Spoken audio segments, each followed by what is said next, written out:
The prisoner was forcibly stripped by the police, revealing countless scratch marks on his back. Before he could steady himself, the police made him remove his pants, and the two officers didn't leave until they had finished the search, leaving only the senior officer and Nacy. Burke carefully examined the scratches on Nacy's back, then handed him a sports shirt and took him for a photo session, focusing especially on close-up shots of the multiple scratches. Only after that did they lock Nacy in a cell. At this point, a passing lawyer watched Nacy with interest. He approached the front desk to inquire about what crime Nacy had committed. The police said he had stabbed a girl to death. The lawyer then entered the cell and told Nacy that from now on, he would be his lawyer. He solemnly reminded him not to speak to anyone else, and to answer all questions with "Please contact my lawyer." Nacy, though suspicious of this lawyer named John, accepted his approach, as it was the first time he had received any concern since entering the police station. After that, Nacy remained silent during the questioning. Seeing this, the senior officer called for his parents. Nacy immediately broke down and began crying, claiming how wronged he felt. He was sure he hadn't killed anyone, but he did indeed black out and lost his memory in the process.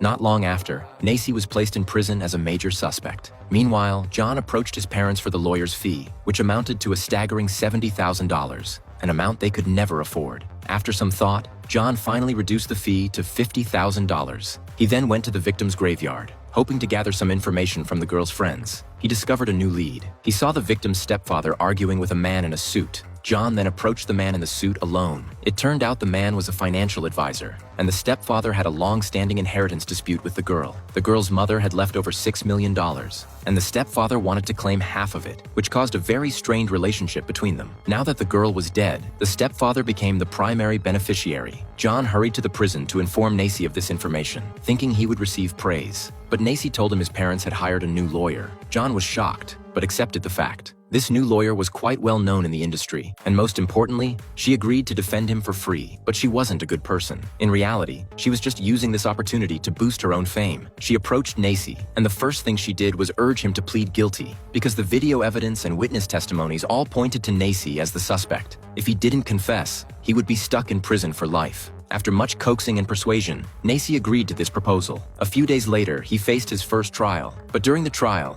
Nacy suddenly changed his mind and denied killing the girl. This infuriated the woman beside him, who immediately said she would no longer defend him and passed the case to an intern lawyer. John took the initiative to find the black woman, offering to help her and handing over the results of his investigation. Thus, the only two lawyers who believed Nacy didn't kill anyone officially formed a partnership. Although the situation outside improved, Nacy's life in prison became increasingly difficult.